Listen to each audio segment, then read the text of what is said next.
beautiful ladies and classy gentlemen out there. It is a wonderful Sunday evening, and I wanted to do this really important live stream in regards to today's discussion. But first, I'd like to not only shout out some very specific YouTubers, actually in no particular order, not only for the type of content that you're putting out there. I wanted to acknowledge these specific YouTubers for not only the information that you're contributing to the community, but also for my own subscribers. If you haven't heard of them, I would definitely highly recommend that you go check them out. These YouTubers are Uncle Stu, the old man on the block, Gastonsworld, Before the Billions, The Intentional Millionaire, Suzette Speaks, and of course the lead attorney. If by chance you haven't heard of any particular one, again, I didn't put them in any specific order.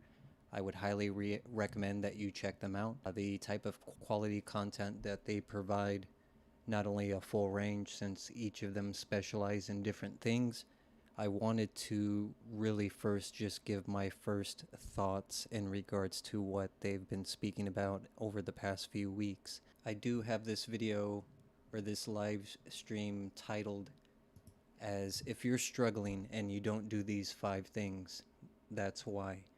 I think as far as the content that's being put out by these other YouTubers, I think is exceptionally great.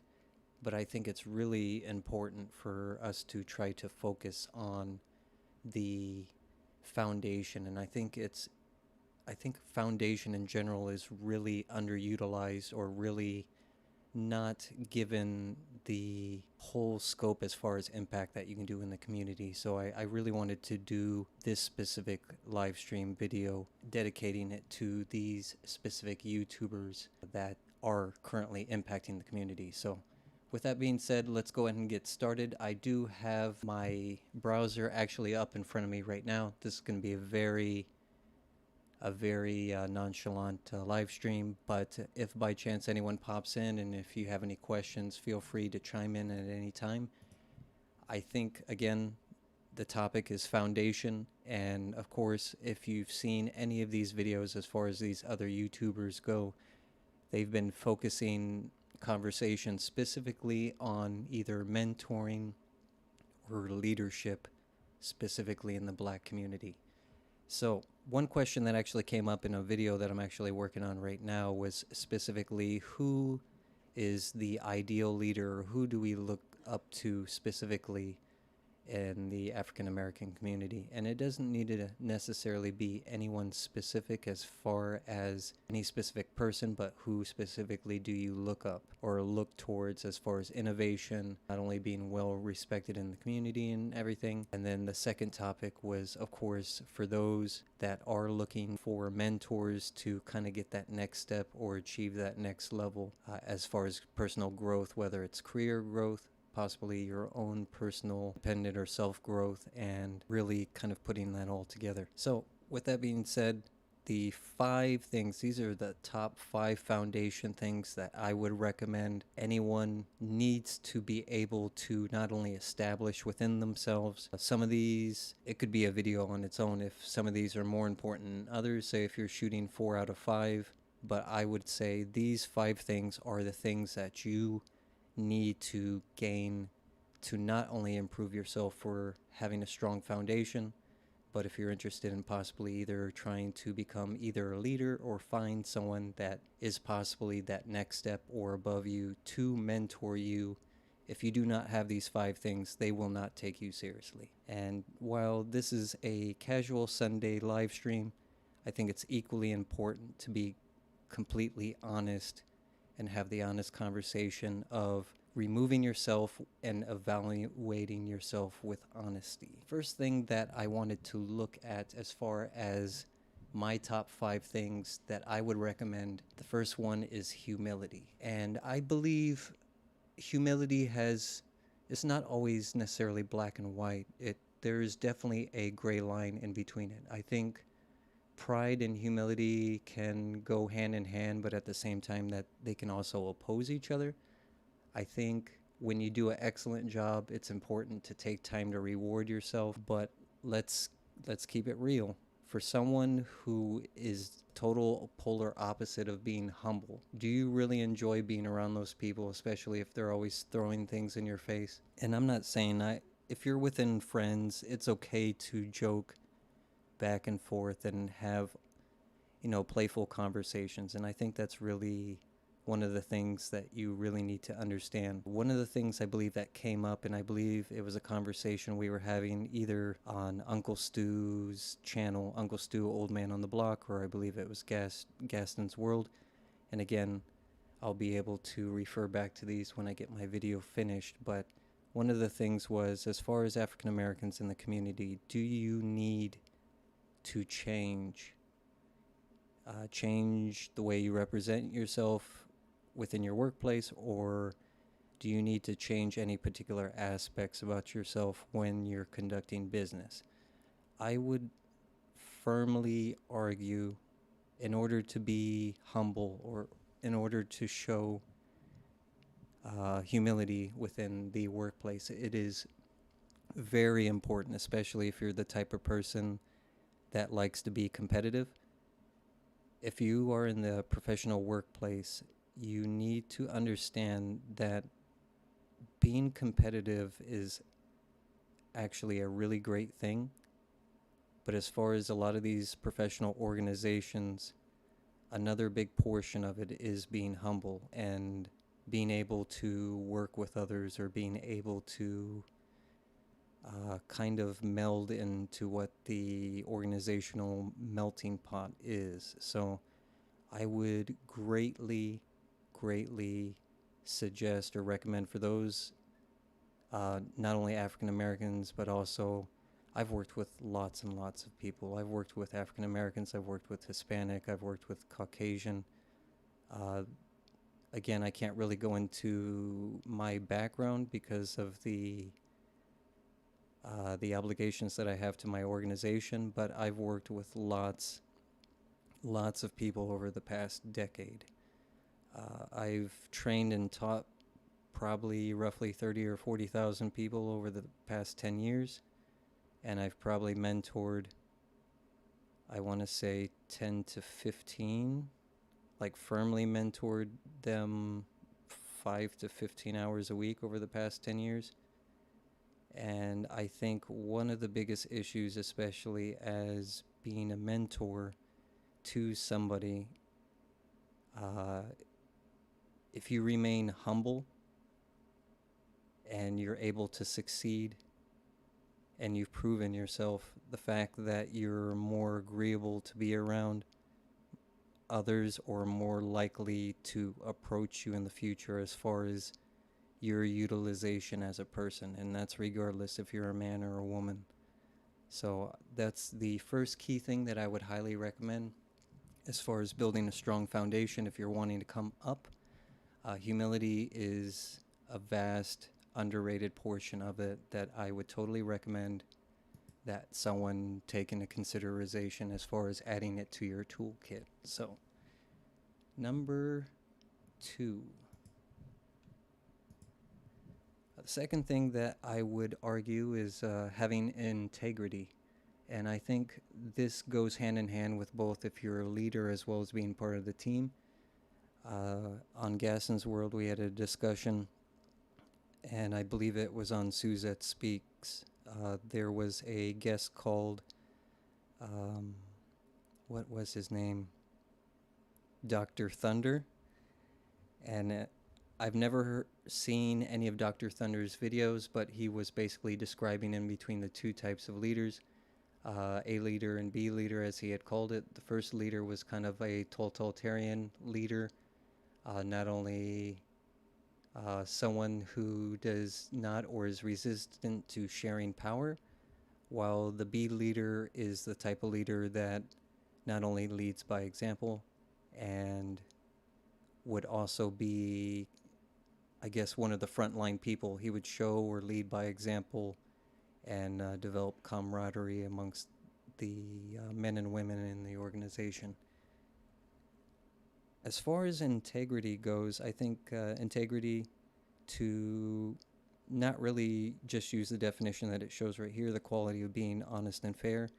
I think a certain degree of transparency is actually required, not only showing that the people, if you are a leader, the people within your group or your department that you're leading, they know that you're completely forthright or trying to be honest up front, and if they're by chance they aren't setting you up for failure, not setting you up to be the fall person. I think a certain degree of leadership is you not only take accountability for the mistakes of the group, but you also take accountability for all the successes, and you reward those within your group. Now, that's not to say that this can always happen. Obviously, this isn't a perfect world. People learn things differently, and then they also proceed uh, in, I guess, the best direction that they are trying to do.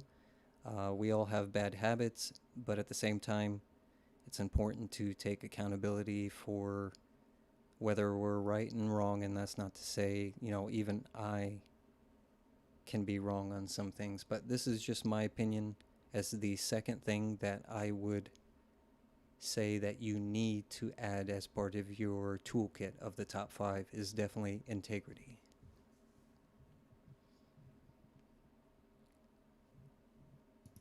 Now, the third thing that I would highly recommend, and it's a very broad spectrum, and it's one of the things that everyone, and when I say everyone, I would say the majority of society struggles, not just with patience. Instead of calling this patience, let's call this discipline. I think discipline is another one of those highly underrated foundational skills that everyone needs to learn.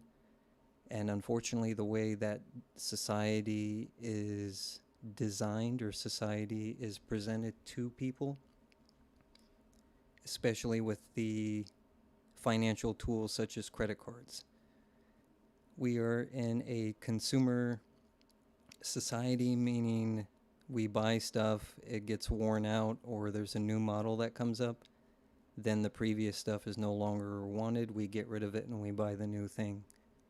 Being able to not only practice patience, and I say practice, I think patience and discipline are two things that you can describe, but you can't really teach someone. It just needs to be practiced, and you learn by just creating good habits for yourself.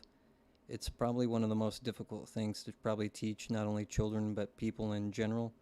It's like if a kid wants a piece of candy, you tell the child, okay, I'll give you one piece of candy today, or if you wait until tomorrow, I'll give you 3 pieces of candy.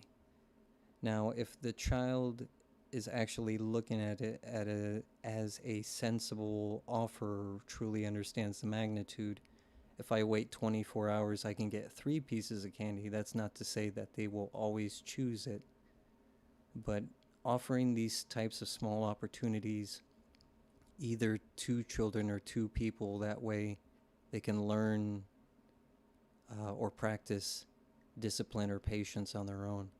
And this can be, discipline and patience is such a broad term as far as a toolkit that can be offered to everyone, both men and women within the African American community and all the other communities, whether you're Caucasian, Hispanic, it doesn't matter. Discipline is extremely useful as far as exercising financial discipline, and I would say practicing sexual discipline is something that could be majorly benefited, especially with not only unplanned or pregnancies that occur outside of wedlock, and that can be another conversation for another day, but even still, being able to practice discipline or patience on a magnitude, and again, how this ties in with mentorship and leadership. Discipline and patience are basically the term for governing oneself. Obviously, a leader needs to be able to lead other people, but I would argue that a leader cannot be an effective leader if he or she cannot lead themselves.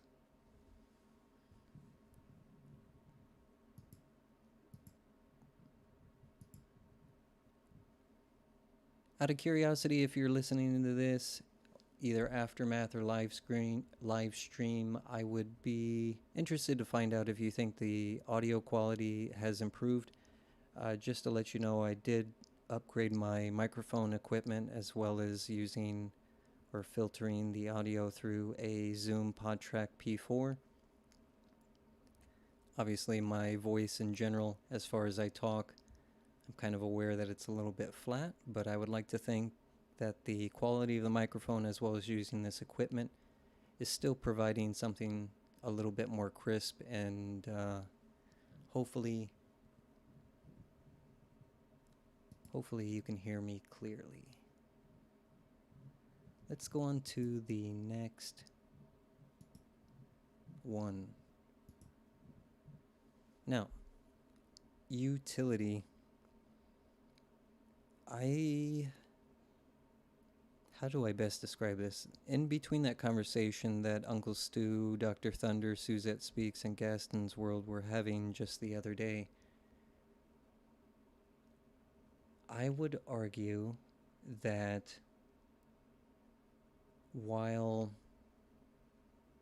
having an understanding of where you've come from, and I believe within the African American community, we feel very strong and proud of where we come from, regardless of how humble our beginnings may be for some of us. For others that have been fortunate enough to come from either a single or multi-parent family, had good memories of family, enjoyed your mother's cooking, or maybe you found some solid friends or had some really good memories that you cherish, and just that culture or that individual pride in one's neighborhood culture, that culture that you have to where when you're at work you want to still preserve and be true to yourself. I think that's a very noble way of looking at it. And going back to that comment that I had made earlier in regards to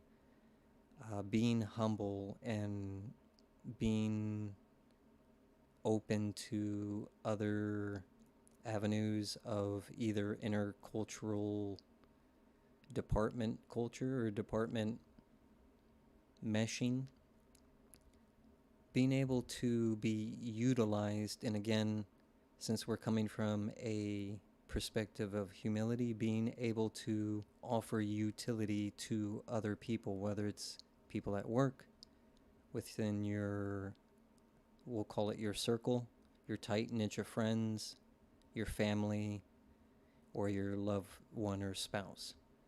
Being able to offer utility to where people know that they can come to you and you can help them out. And this could go towards anything. And I know there will be some, well, you make utility sound like you're being used. In some cases, yes. In other cases, no. I think, again, we're defining this as this is your close network of people to where, for lack of a better way, this is your ride or die crew. This is the people that if you were in a pinch, they would give the shirt off their back. And likewise, if they were in a pinch and they gave you a call at 12:31 at night, you might be upset about it, but you would still help these people out. Being able to offer utility to people within your network is extremely underrated. I think even if you're at work, you're the person, and let's put this on a very micro level. We could give so many examples in the business world, but let's just say if you're the type of person that is extremely flexible, let's say you work at McDonald's, Subway, Burger King, if you're the person that's hungry to work and you're extremely flexible with your schedule, you're happy to work, you want those hours, it doesn't matter if it's overtime or anything else. People at work can give you a call because they want to take a last minute day off and they don't have any vacation.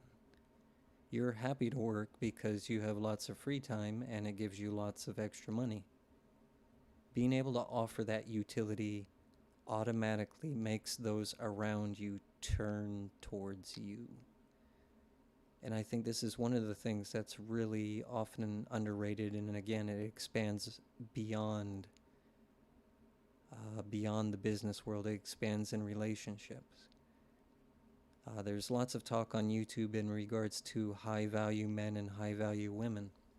And I believe it was during the conversation when I was sitting on, I believe it was on Gastonsworld, being able to remove the buzzword of high-value man and high-value woman and replacing it to a person of high utility and what they're able to bring to the relationship. So let's disregard the phrase of what does the guy or what does the girl bring to the table. Let's say if we were to create a relationship with someone who seems to be at least, forthright and upfront, and you want to consider the idea of a long-term relationship, you're hopefully going to, do it with someone who actually is making, I would assume, good choices moving forward in life. And understanding, okay, what type of utility are you bringing towards the relationship? Are you good with children? If you're a man or a woman, I would think if you're great with children and you plan on having children, that would be a great skill to have. Maybe you're extremely thrifty, or you're very good with accounting or finances. You pay your bills on time. These are the simple things that I think often get overlooked, especially since going back to the previous one that I had noted as far as being able to exercise or practice patience or discipline, utility often falls off because everybody wants to know what's coming from the other side of the table. But it's important to provide with honesty, this is what I'm willing to do. And I think if you have these conversations up front, it allows you to avoid lots of drama. And that could actually be something that we could add on to the second one, integrity or honesty. I think if you're forthright with people, regardless if they get upset after the fact, if you are engaged in, let's just say, I'm trying to think of a better word other than a disposable relationship. Let's say short-term, very spicy, quick-moving relationships. If you let that person know ahead of time, A, I'm not in a position to where I want to get emotionally invested with another person, or I'm not looking for a boyfriend or girlfriend. If the other person catches feelings and then they're still pissed off after the fact, and you told them up front, then I would relinquish the person of the responsibility of saying, hey, you told them up front, you possibly even told them more than once. However, they still caught feelings. I'm not saying maybe you have some other skills that aren't noted on these top 5 skills in the bedroom that maybe we should list or create for a different day, but I think honesty should definitely be a large portion as far as what's being discussed. And I think a good thing that I noted, it was actually on Suzette Speaks, was in regards to the relationships. And Suzette Speaks was actually getting on Gastonsworld. He was being interviewed on the channel. I'll put the link down in the description here in a second. But he was asking, or she was asking Gastonsworld, why are women being ghosted by men? And I think while in that conversation he had responded that men are utilizing their options, I would argue that women have options as well, depending upon, their background, how attractive they are, and, other things that men or women look at when they're gazing at those of the opposite sex. And I'm sure that the same thing still exists within same-sex relationships. You always have two people, each with their own personal views, values, and things that they want to get out of it. On occasion, people can agree on stuff, and on others, they disagree, and then the drama that unfolds from that. With that being said, your willingness to be of use to those around you, I would definitely consider you adding it to your toolkit as things you need to learn. The last one is going to be, I'm going to throw you guys off. The last thing that you need to learn that needs to be part of your toolkit is showing respect. And I've worded this one very specifically. It's showing respect to others. It's not receiving respect from others. It is showing respect to others. And I think the reason why I wanted to word this way is, again, we are out in the real world. We are a singular actor basically moving forward in a choose your own adventure style video game, or however you want to describe life as. If you want it to look from a spiritual side, you're a singular person put on this planet by God. While God has a certain rules that He wants us to follow, in general, we have free will. We can choose what we do. However, we cannot make the choices of other people. And I think it's extremely important to show respect to others. You may not like them, granted, and that's not what I'm saying. You may not like the people that you work with, or you may not like all the people that are within your circle, or you may not, I don't know, maybe your friends or family just say the most awkward and disruptful things that throw you off your game. I think it's very crucial for people to succeed is by showing respect to others. And again, as it shows here for this piece right here, listening to others, affirming their opinions, empathize with different perspectives, disagree respectfully, apologizing when you're wrong, call out disrespectful behavior, show gratitude, and compliment the achievements of others. Out of these 8 specific key points, and again, it's the question was, what are 5 ways, and then it lists 8. That doesn't make any sense to me, but we'll go with it. Out of these 8 listed here on the screen, I would argue that 1, 2,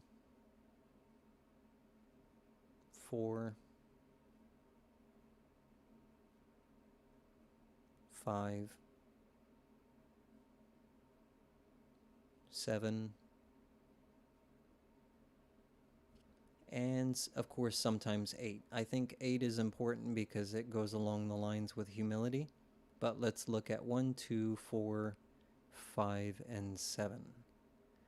Listening to others. I think as far as, being on a path or trying to be humble, you have to recognize that you don't know everything. And while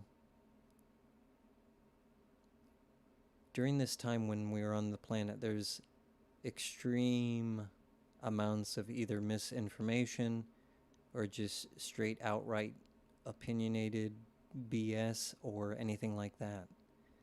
Being able to sift through information that you're being told is extremely important, but since it's hard for us to really identify what is important or what is not important until we do our own research, that if someone is trying to provide you on information with something, it's good to listen, and it's just much easier to listen to what they have to say. If by chance that particular person has a poor track record, then of course you can try to either use your best judgment, but that's not to say that unless someone is a habitual liar, and they've gotten you into trouble in the past, and then you want to separate yourself from them and don't want to speak to them. But being able to listen to others objectively is an exceptional skill to have. They're more likely to value your opinion because you hear them out altogether. And it's, I think, being the last person in the room to speak, you not only get a feel for everyone's point of view, it allows you to summarize things better and make also a better argument in general towards whatever it is that you're debating. We do have a comment in the comment section before I continue on. I do see Right Fisto, in the current state of society, having integrity is about an inward commitment towards others. People today are stuck on self and can't refocus on the outward effect on others. And I think that's very true, and I wish that certain topics that are covered, or even when it comes to social media and Instagram is obviously basically what it is. It's a snapshot photo of someone's particular life, but it only highlights the positive moments, or it only highlights the major moments. Let's say, I want to clarify myself, because obviously there's videos where people, they slip and fall, hit their head or something crazy like that. So it's obviously the highlight reel of people's life, whether good or bad. However, I am almost always more interested in the journey versus the result. A given example would be for different individuals that are taking pictures on their, luxurious vacations. Maybe they're taking pictures holding up, lots of money to try to chase that clout. And I would be more interested to see the journey that they went on in order to get to whatever result they're showing. It's not necessarily, obviously showing a win is always good, but it would be more impressive if you showed me you had the grit to work for 5-10 years to save 10,000 grand cash, and then you wanted to share that moment versus you just taking a picture holding up $10,000. If you took a moment to not only provide assistance to an individual person that helped them turn their life around, I think a little bit of substance or context with either the picture showing the journey versus the result itself. And I think that's one of the things that has become idolized with social media, is everybody wants to see the result, see the finish line, or see the punchline, and then they're not overly concerned with the journey itself.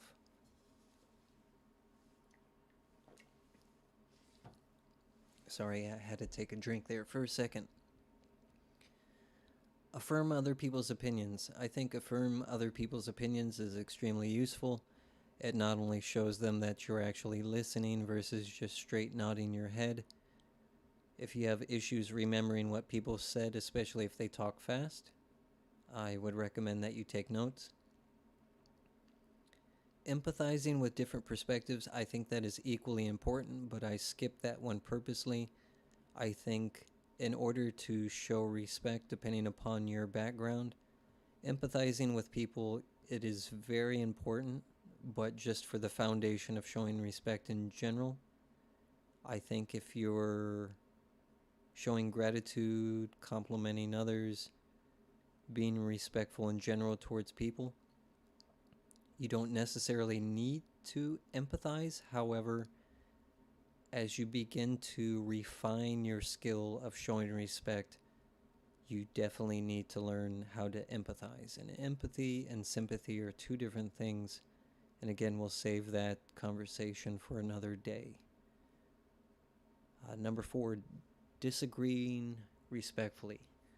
There's so many people in the world that you just need to understand that there's always gonna be someone that's gonna disagree with you, and it's okay to it's okay to disagree, just flat out. You don't have to agree with other people say. However, being able to show others respect, and let's just say if they decide that they don't want to show you respect, then you can just end the conversation right there and you don't have to deal with them anymore. When that person calls you at 1 a.m. in the morning, then if you don't feel like they're respecting you, you don't have to give them your time. Respect should be a two-way street. However, on more occasions than not, unfortunately, especially within personal relationships, it can feel extremely one-sided. Number 5, apologize when you're in the wrong. And I think this goes hand in hand with the humility portion. I think everyone wants to do right by those closest to them, whether it's their immediate family, loved one, friends, inner circle, or people at work. I think a huge part of accountability is being able to not only take accountability for your actions, but also being able to apologize to people. Calling out disrespectful behavior can be useful. It can also get you into a lot of drama. If by chance, depending upon the situation, it can be extremely necessary, but we're going to go ahead and skip that one. Number 7, showing gratitude. I think as far as not only showing agreeableness within people in your network, if you show gratitude towards people, it's not only the intangible rewards that you can reaffirm to your friends or family that you actually care, that they helped you or that they made a difference. Definitely speaks words about showing respect to others. And I think that's one key thing that when working with other people, especially people that I don't know, and this is one of the reasons why at the beginning of this live stream I had mentioned specific YouTubers that I wanted to not only do special shout outs for, but also show respect to. And again, I'll read off these specific names now. Again, not in any particular order, but these specific YouTubers I wanted to be able to acknowledge. Uncle Stu, the old man on the block, Gastonsworld, Before the Billions, the Intentional Millionaire, Suzette Speaks, and of course the lead attorney. Now, I've only been able to speak with all these individuals for several brief moments going off and on, but one thing that I'm always certain to do, especially when I communicate with people, is I show appreciation for their time, show gratitude for the assistance or for providing me help with anything like that. I think it speaks worlds and it helps build relationships with other people, regardless of what these individuals think of either me or my channel in the grand scheme.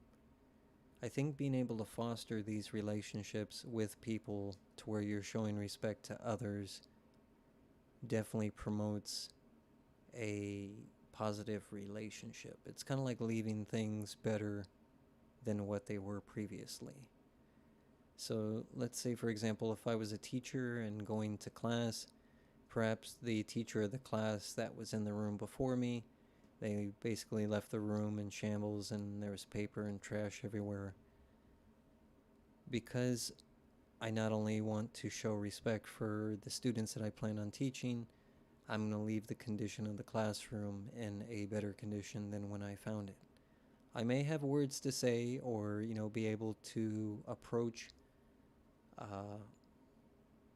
the previous classroom users. And again, this goes along with call out disrespectful behavior. It's more so just showing appreciation and gratitude for the people that you interact with. I think a lot of actions that people do, whether positive, even small things for other people, tend to get overlooked. But it's really good to be able to thank those within your circle, your friends, your family, your significant other, and occasionally people at work. Well, hopefully this Sunday insight rant was hopefully helpful for those that were able to pop in and listen to it. I will leave this one up. I think having a strong foundation, again, building upon these specific 5 things. If you're struggling and you don't do these 5 things, that's probably why. I definitely feel that there are other things that could be added to the foundation portion of the way people perform or engage or interact with others in the daily life. Ultimately, it's my opinion, and I'm just a humble bartender serving all my wonderful subs here. And by the way, I'm actually surprised we have quite a bit of momentum. It seems like, just a few weeks ago we did our 100 sub celebration, and we are just shy of 200 subs, which is actually pretty epic. So again, for those that are coming here for the first time, this is your last call for insight. I am your host. We try to have honest conversations regarding everything. For the most part, within this channel, there is no right or wrong. I think it's just honest discussions where we can bring up many topics, whether it's jokes, memes, issues that we're having in the community, and being able to find some common ground to where we can have a conversation and listen to one another is extremely important. Hopefully with today's conversation, and again, I know a lot of the content that I provide is a little bit more upbeat as far as either jokes or memes. I think having these honest conversations, regardless of how close to home they may be landing, and again, the struggle that I see going on every day does not or is not just limited within the African American community. I see other brothers and sisters of our Hispanic community, the Caucasian community, struggle with these very things. And again, it's not your fault that you didn't learn these things, but it's important to take accountability and be able to move forward with your own personal growth and wherever that takes you. So I hope you were able to learn something from my Sunday Insight rant. If you did appreciate it and you're listening to this on the post, hit that like button. Let me know if the voice quality was more clear in this one compared to some of the other videos I've done. I do plan on using the Zoom PodTrack P4 in the future when recording conversation as well as videos that I make, so hopefully the video is a little bit more crisp. But I appreciate each and every one of you. I give you my best salute. This is your last call for insight. Have a wonderful week.